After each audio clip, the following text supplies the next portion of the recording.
बच्चों, welcome to my YouTube channel learning student. आज हम आप लोगों के लिए लेकर के आए हैं क्लास 12th का त्यागपति खंड काव्य है, जो कि हिंदी का है। और इसमें हम देखेंगे सम्राट हर्षवर्धन का चरित्र चित्रण।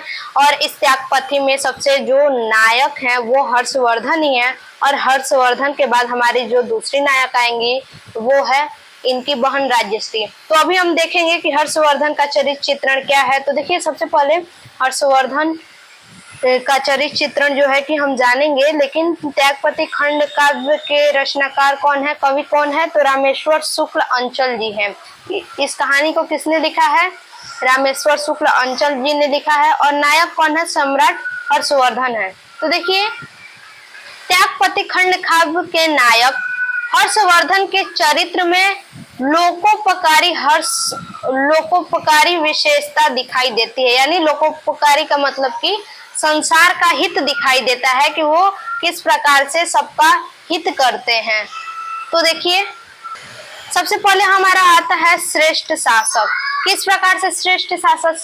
देखिए, महाराज हर्षवर्धन एक श्रेष्ठ शासक थे।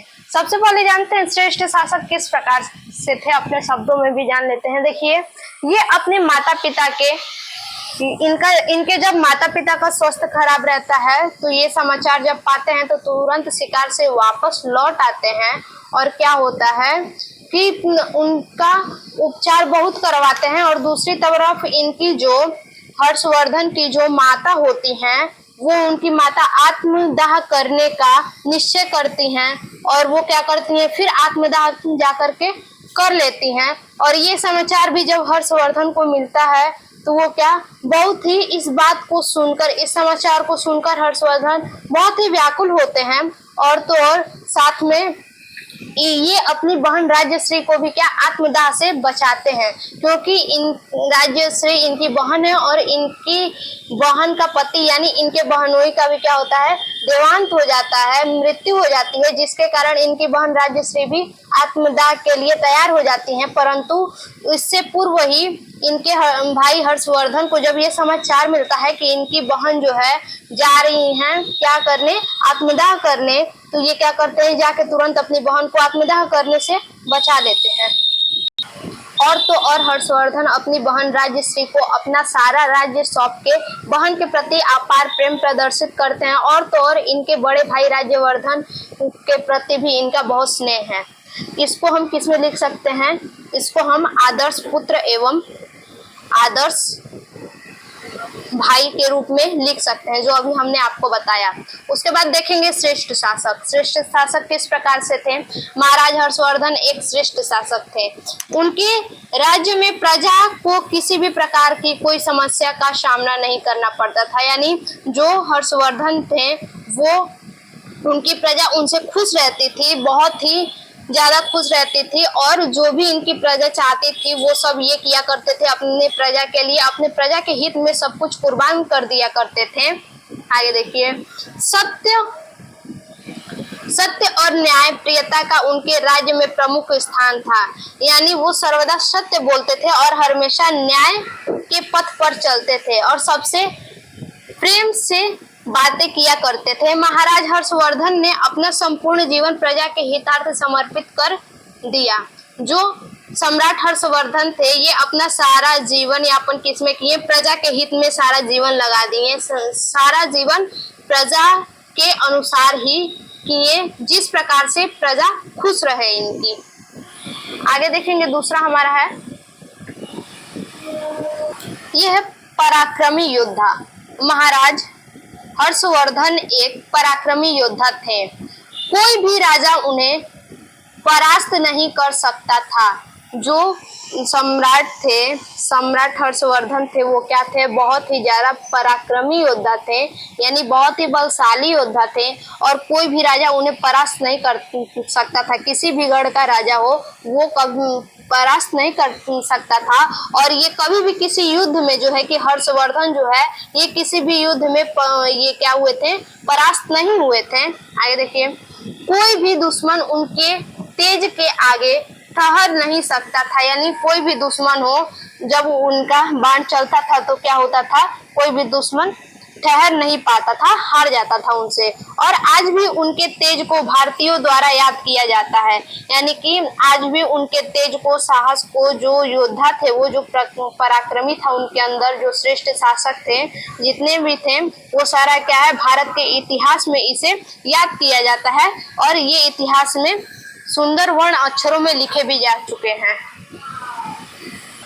देखिए हमारा तीसरा है आदर्श पुत्र एवं मातृ प्रेमी। अभी हमने आपको इसके बारे में समझाया कि ये क्या थे, फिर से एक बार सुन लीजिए। जितने ज्यादा सुनेंगे उतने ज्यादा आप लोगों को याद होगा और भी अच्छे से याद होता जाएगा। तो चलिए देखते हैं कि क्या कह रहा है कि आदर्श पुत्र एवं मातृ प्रेमी, किस प्रकार से वो आदर्श पुत्र थे और मातृ प्रेमी था उनके अंदर। देखिए ये अपने जो हर्षवर्धन थे वो क्या थे, ये अपने माता पिता, भाई और बहन के अत्यंत प्रेम करते थे। तो किस प्रकार प्रेम करते थे देखिए, जानते हैं।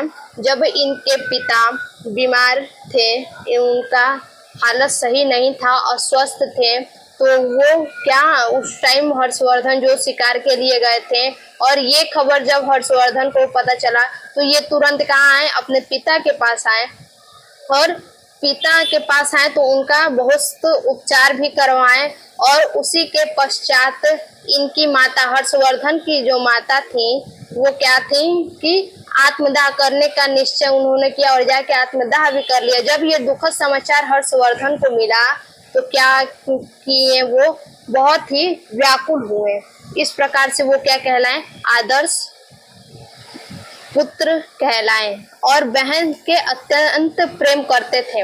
बहन से किस प्रकार से, तो देखिए इसी तरह अपनी बहन राज्यश्री को आत्मदाह से बचाते हैं। क्यों बचाते हैं, क्योंकि इनकी बहन के पति यानी हर्षवर्धन के जो बहनोई थे, उनको क्या होता है कि उनकी हत्या कर दी जाती है, उनको मार दिया जाता है, जिसके कारण ये भी क्या, आत्मदाह करने का निश्चय करती हैं। ये समाचार सुनकर हर्षवर्धन क्या करते हैं, अपनी बहन को आत्मदाह करने से रोक लेते हैं। और तो और ये अपना सारा राजकाज किसको सौंप देते हैं, अपनी बहन को सौंप देते हैं। और अपनी बहन के प्रति अपार प्रेम प्रदर्शित करते हैं इस प्रकार से। और इनके जो भाई होते हैं राज्यवर्धन, इन्हें भी हुणों के युद्ध में मार दिया जाता है, जिससे ये बहुत कष्टदायी हो जाते हैं। और ये अपने भाई के प्रति भी बहुत स्नेहक होते हैं। वह अपने आज्ञा का पालन करते हैं। वह अपने माता पिता, भाई बहन का सम्मान करते थे। भाई के घर पर न होने पर भी वो घर की देखरेख किया करते थे। इस प्रकार से हम क्या कहलाएं, हर्षवर्धन आदर्श पुत्र और मातृ प्रेमी कहलाएं और आदर्श भाई भी कहलाएं। अब अगला देखेंगे देश प्रेमी। देखिए देश प्रेमी के बारे में समझेंगे कि देखिए हर्षवर्धन किस प्रकार से देश प्रेमी थे। जब विदेशी आक्रमणकारियों से मातृभूमि की रक्षा करके, ये क्या किया हर्षवर्धन की विदेशी आक्रमणकारियों से मातृभूमि की रक्षा करके इन्होंने अपने अपूर्व साहस का परिचय दिया। क्या किया, अपूर्व साहस का परिचय दिया, यानी देश प्रेमी होने का परिणाम दिया। देश प्रेमी किस प्रकार से होता है, इसका परिणाम दिया उन्होंने।